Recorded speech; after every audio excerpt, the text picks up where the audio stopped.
Mesdames, Messieurs, bonjour, bienvenue dans La Voix est libre, l'émission politique du samedi matin. Aujourd'hui, avec moi sur ce plateau pour animer l'émission, Romuald Bonan de la rédaction de France 3, Pays de la Loire. Bonjour Romuald. Bonjour Christine. Notre invité, il est écologiste, il fait l'actualité, il est député de Loire-Atlantique, co-président du groupe Europe Écologie Les Verts à l'Assemblée nationale. Notre invité, c'est François de Rugy.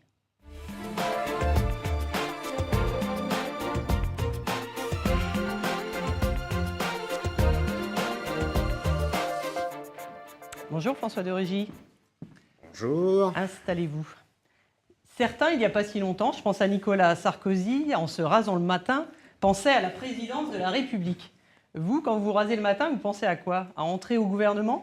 Je pense à la journée qui vient. Vous savez, c'est ces histoires d'obsession, mais que certains ont en effet entretenues en racontant ce genre d'histoire. C'est pas votre cas, c'est Il pas faut une sortir obsession de ça. de rentrer au gouvernement. Il n'y aurait rien de pire que de vivre avec des obsessions quand on fait de la politique. Un espoir en tout cas. Bien sûr que, par exemple, quand je me suis présenté pour être député, j'y croyais. J'étais un peu seul d'ailleurs. À l'époque, beaucoup de gens pensaient que je n'avais aucune chance d'être élu. Donc quand on fait des choses dans la vie, et dans la vie politique, c'est pareil.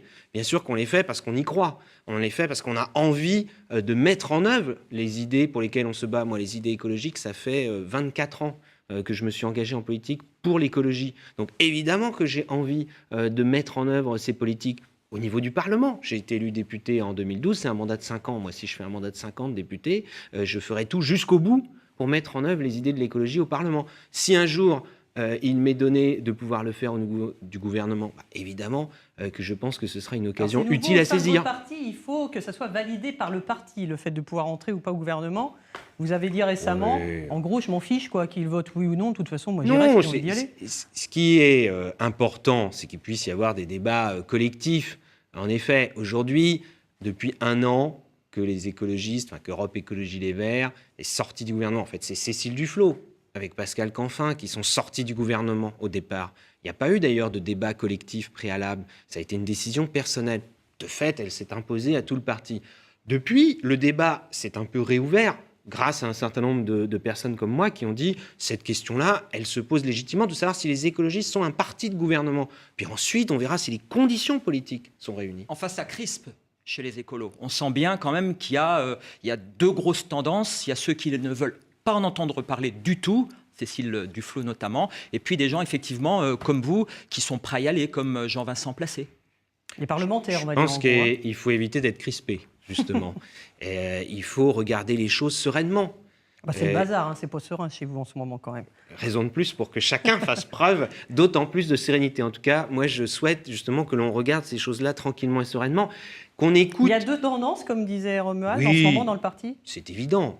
Là, tout le monde peut le voir. Il suffit en effet d'ouvrir les journaux ou autres pour le voir. Mais c'est normal d'ailleurs. Ce n'est pas nouveau. Ce qui est un peu nouveau, c'est qu'en effet, ça devienne une chose assez tendue et que par ailleurs, celles et ceux qui ont pu prôner à une époque l'entrée au gouvernement, qui sont rentrés au gouvernement, comme Cécile Duflot, maintenant prônent le fait de ne plus y aller. Celles et ceux qui ont pu prôner à une époque le fait de constituer une majorité avec le Parti socialiste pour travailler ensemble à mettre en œuvre des mesures écologiques, économiques, sociales, institutionnelles, comme nous le faisons à l'échelle de la région, à l'échelle maintenant du département de Loire-Atlantique. On a fait ça au niveau national pour 2012. Maintenant, il y a un certain nombre de ces personnalités qui prônent l'inverse. Parmi les personnalités, une petite phrase qui montre la tension chez vous. Elle vient de Michèle Rivasi, qui est députée européenne. Elle dit « L'écologie n'est pas à brader sur l'autel de quelques ambitions personnelles pour goûter au confort douillet d'un Marocain ministériel ». Ça, c'est pour vous, entre autres. Je crois que le Parlement européen offre également un confort assez douillet. Non, vous savez, si on commence à aller sur ce terrain-là, je l'ai dit d'ailleurs à Michèle Rivasi, on fait le jeu de ceux qui pensent que quand on fait de la politique, c'est uniquement pour les ors de la République. Mais moi, j'invite celles et ceux qui croient cela, et je sais que malheureusement, ils sont de plus en plus nombreux en France. Je sens monter l'hostilité à l'égard des élus, à l'égard des parlementaires. Vous dites que ce genre de petites phrases, ça entretient le poujadisme ? C'est évident que ceux qui ramassent, ceux qui récoltent, derrière, c'est Marine Le Pen et ses amis. Ça, c'est évident. Mais ce que je veux dire plus profondément, il faut entendre la voix des citoyens français qui disent on ne croit plus en la politique, les partis politiques, à quoi ils servent. Et c'est sûr que l'image que donnent certains partis politiques, Justement, y ça fait compris un peu Europe Écologie Les Verts, n'est pas bonne. Même ce qui est fait au Parlement, est-ce que ça sert à quelque chose, etc. Mais moi, je leur dis, discutons, par exemple, moi j'ai dit des fois à des gens, venez avec moi passer une journée. Et vous verrez qu'un député, il n'est pas dans les ors de la République, il n'est pas coupé des réalités, il est au contact tous les jours des concitoyens. La semaine dernière, j'ai passé une journée entière dans une entreprise, une petite entreprise de Loire-Atlantique qui est dans la métallurgie. Vous voyez, qui fabrique des clous. On a encore du mal à croire que ça existe encore en France et ici à côté de Nantes. Eh bien, j'ai rencontré la chef d'entreprise, c'est une femme de 41 ans, j'ai rencontré les ouvriers, j'ai rencontré le délégué du personnel. Voilà, on est au contact des réalités, on voit que les mesures prises au niveau national ont des conséquences concrètes. C'est ça ? Vous dites que plutôt que de parler dans les médias, les élus d'Europe Écologie Les Verts comme Michel Rivasi feraient mieux de faire ça.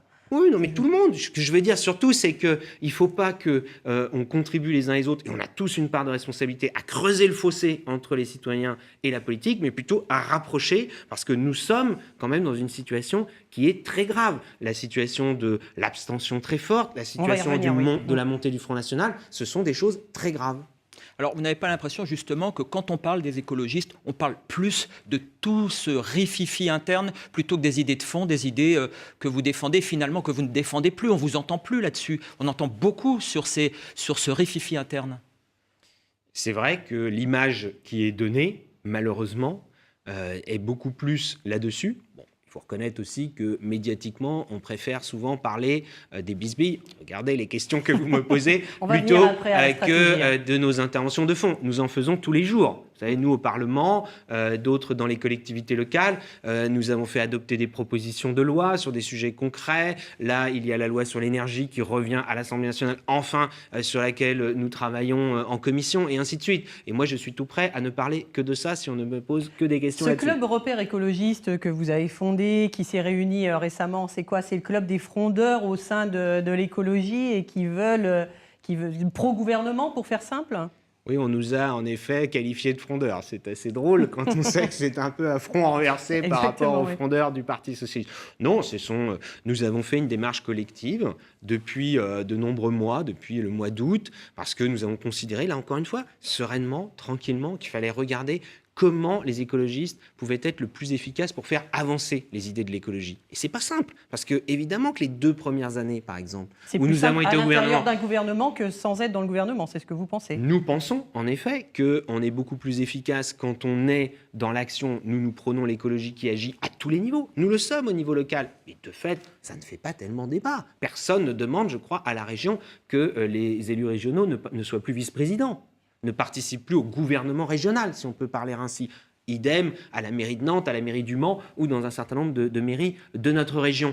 Et au niveau national, ce n'est pas facile de se dire où est la façon de plus avancer. Mais nous considérons, je parlais de la loi sur l'énergie par exemple, c'est un défi énorme. Vous imaginez si ça avait été un ou une ministre écologiste qui avait piloté ce chantier, d'abord je crois qu'il serait déjà mis en œuvre. Vous imaginez ce que ça aurait été sur la taxe poids lourd, ce que ça aurait été sur la lutte contre la pollution de l'air. Nous aurions eu vraiment la capacité à mettre en œuvre ce que nous prônons depuis des années. La ministre de l'écologie ne fait pas le boulot, c'est ce que vous dites ? Si, Ségolène Royal, elle fait beaucoup pour l'écologie. Elle a d'ailleurs donné plus de poids, il faut le dire, plus de poids politique au sein du gouvernement à l'écologie. Mais pour autant, nous avons un certain nombre de divergences avec elle. Et qu'est-ce qu'un écologiste aurait fait de mieux ?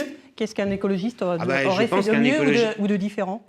La première déclaration d'un ou d'une ministre écologiste, il y a un an, n'aurait pas été de dire qu'il fallait abandonner la taxe poids lourd.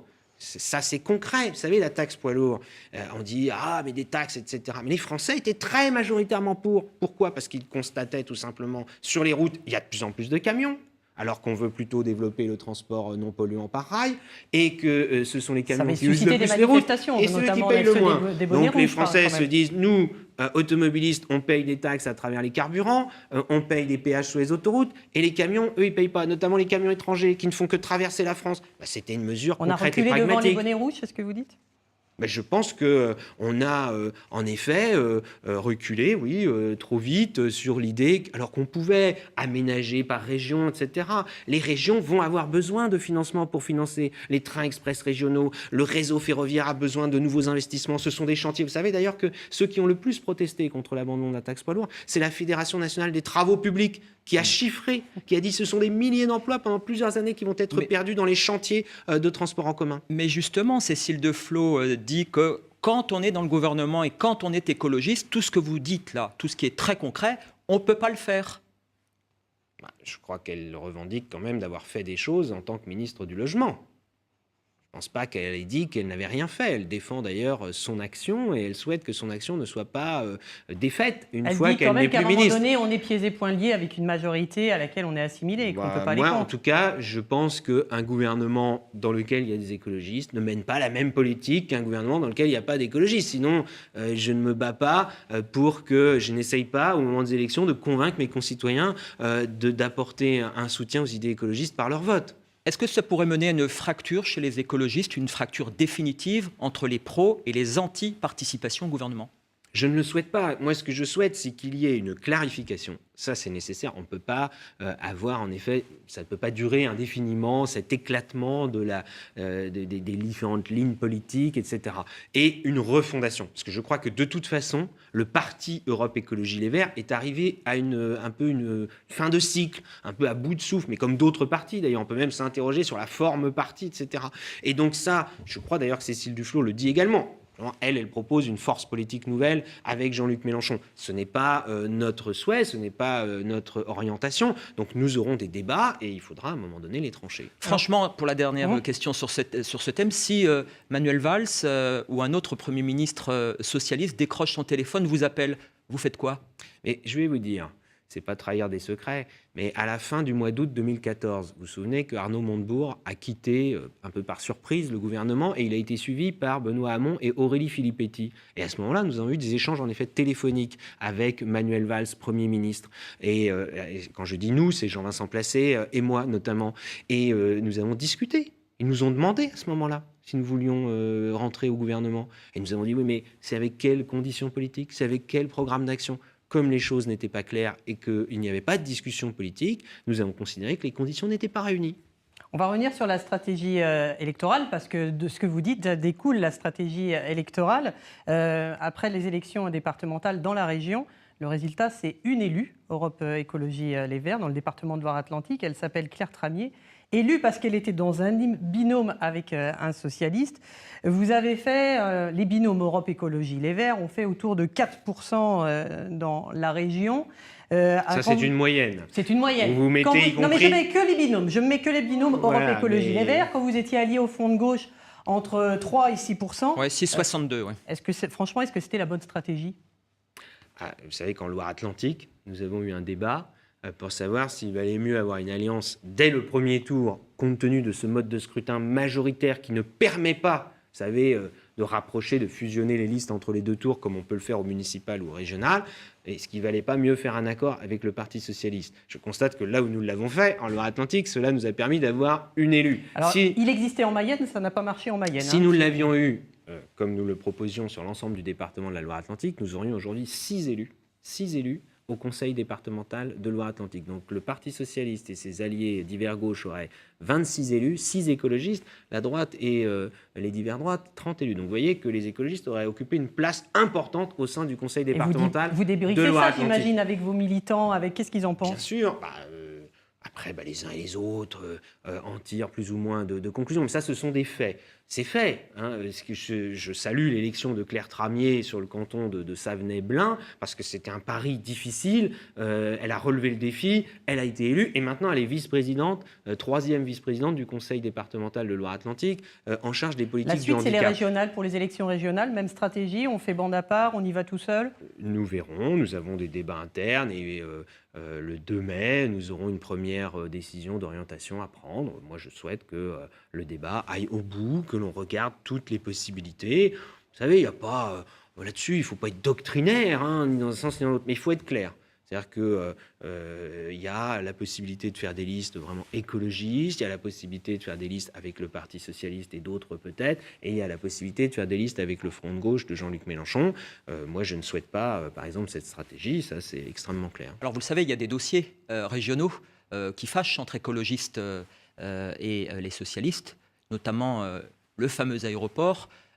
Là encore, ça va revenir sur la table. Vous allez avoir un problème avec les socialistes. C'est malheureusement un sujet récurrent de controverses politiques qui dépasse d'ailleurs la question des relations entre les socialistes et les écologistes. Vous le voyez, il y a même des associations, des pour, des contre, il y a des recours. Pour l'instant, les choses sont un peu en stand-by, sont un peu en attente, puisque nous nous sommes mis d'accord.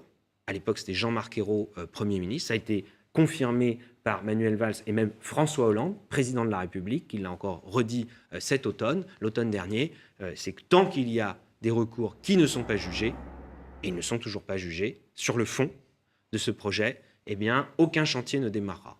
Et pour l'instant, nous nous y tenons. Oui, mais ils le veulent, cet aéroport, les socialistes. Ils le veulent, vous ne pouvez pas dire le contraire. Ah mais bien sûr, de même que nous souhaitons son abandon, c'est très clair. Et plus que jamais, nous pensons que l'abandon de ce projet serait une bonne chose dans le contexte actuel. Donc c'est un sujet que vous laissez de toute façon de côté pour les élections, systématiquement? Non, bien sûr que non. Nous en parlerons, évidemment, parce que les gens, d'ailleurs, poseront des questions. Mais ce que je veux dire, c'est que sur ce sujet-là, les choses ne se sont pas passées comme les promoteurs l'auraient souhaité. Je vous rappelle que les promoteurs de ce projet, qu'ils soient au niveau de l'État ou au niveau des collectivités locales, souhaitaient que le chantier démarre en 2012 et que l'inauguration ait lieu en 2017. C'est-à-dire que le mandat de la majorité politique nationale de François Hollande, ça aurait dû être le mandat de la réalisation de ce projet d'aéroport. Ce sera le mandat de la non-réalisation. Nous souhaiterions que ce soit le mandat de l'abandon, mais en attendant, c'est le mandat de la non-réalisation. En période électorale, c'est toujours compliqué de dire aux gens on est allié avec quelqu'un dont on pense le contraire, avec lequel on pense le contraire sur un dossier déterminant pour la région. Si dans une majorité d'élus, mais c'est pareil au niveau des Français, tout le monde pensait pareil sur tous les sujets. Ça se saurait, vous auriez un parti qui ferait 50% des voix. Et dans ce parti, il n'y aurait aucun débat. Vous avez vu au Parti Socialiste, au niveau national, tous les débats qu'il y a. À l'UMP, tous les débats qu'il y a. Moi, je préfère qu'on dise la vérité aux Français. Ils ne sont pas aveugles, ils savent, et eux-mêmes ont des sensibilités. Vous avez des gens qui sont contre l'aéroport, mais vous n'en avez pas que d'ailleurs chez les électeurs écologistes. Vous en avez ailleurs, vous avez des centristes, vous avez des hommes et des femmes de gauche, etc. Et puis vous en avez d'autres qui sont pour. Puis sur d'autres sujets, au contraire, on arrive à travailler ensemble. Est-ce qu'on devrait s'en empêcher à cause de ce projet? Au niveau de Nantes, de l'agglomération nantaise, au niveau de la région, nous avons réussi à démontrer que nous avions fait beaucoup de choses ensemble, malgré cette divergence. On ne va pas nier. Dernière petite question sur la stratégie pour les élections régionales. La donne quand même, c'est qu'il y aura une liste d'union de la droite, vraisemblablement, UMP, UDI, et une liste Front National. Alors qu'ils sont loin de tout partager, l'UMP et l'UDI. Vous avez vu, ils ne sont même pas d'accord sur l'attitude à avoir vis-à-vis du Front National, justement. Mais il y aura une liste Front National, ce qui diffère de la dernière fois. Et on peut jouer malgré tout une liste autonome, Europe Écologie Les Verts, et risquer de ne pas être, de voir la gauche éliminée. Il faut regarder la responsabilité, en effet, de chacun. Aujourd'hui, si on regarde le résultat des élections départementales, donc les élections les plus récentes, mais les élections européennes donnaient un peu la même tendance aussi il y a un peu moins d'un an, c'est UMP, UDI qui sont largement en tête dans la région, suivi du Front National. Et le risque, c'est que la première liste de gauche ou écologiste soit reléguée à la 3e place. Ça, c'est un élément qu'il faut évidemment prendre en compte dans la réflexion. Non pas pour dire tout le monde doit se mettre en rang derrière tel ou tel, mais simplement dire est-ce qu'on se met autour de la table pour voir comment on peut faire en sorte que dans notre région, au 2e tour notamment, il y ait un vrai débat entre la droite et la gauche. Il y aura le Front National sans doute, mais que le débat ne se résume pas à droite, Front National. Il y a quelques jours, le président de l'Assemblée nationale, Claude Barthelone, a remis un rapport à François Hollande sur l'engagement citoyen. Il y propose notamment le vote obligatoire. Alors c'est un de vos chevaux de bataille, vous en étiez apparu avant le premier tour des élections départementales. On voit ça tout de suite en images et on en reparle juste après. Mettre son bulletin dans l'urne va-t-il devenir obligatoire ? Pour lutter contre l'abstention sans cesse grandissante, le député d'Europe Écologie Les Verts, François de Rugy, propose de verbaliser par une amende de 35 € les électeurs qui n'iraient pas voter.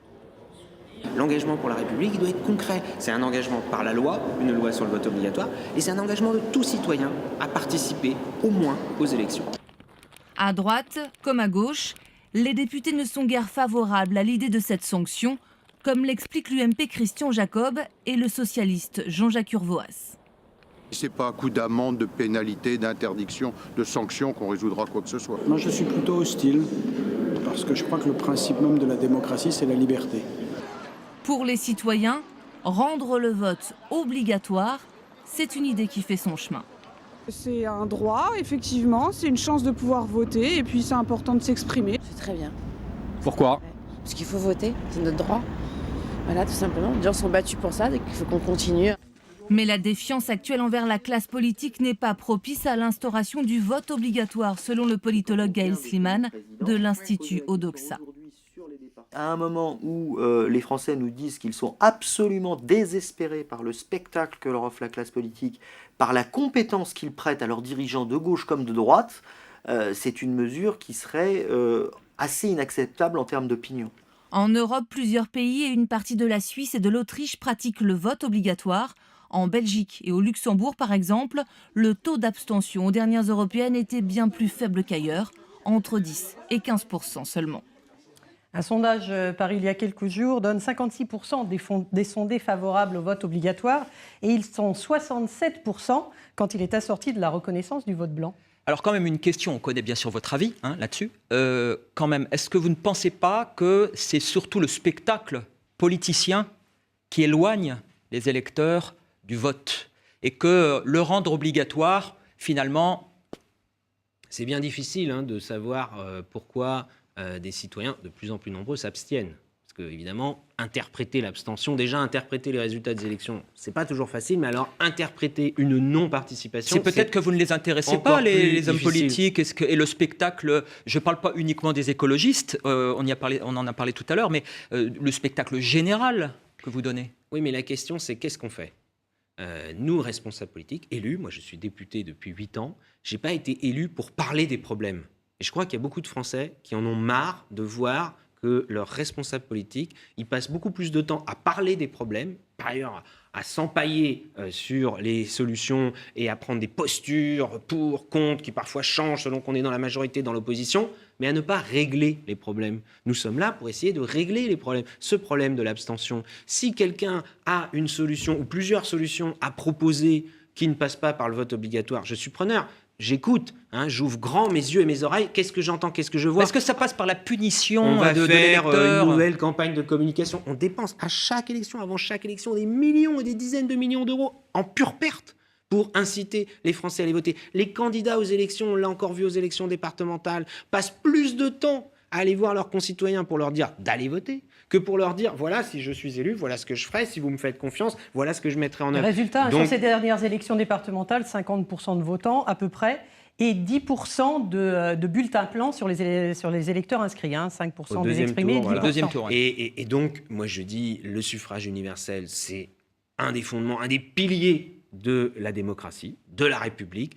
La République, tout le monde là aussi en parle et dit comment on peut la renforcer. Il faut passer à l'action. Moi, je suis pour en quelque sorte restaurer le suffrage universel. Aujourd'hui, c'est virtuel. Comment parler encore de suffrage universel quand il y a 50% d'abstention ?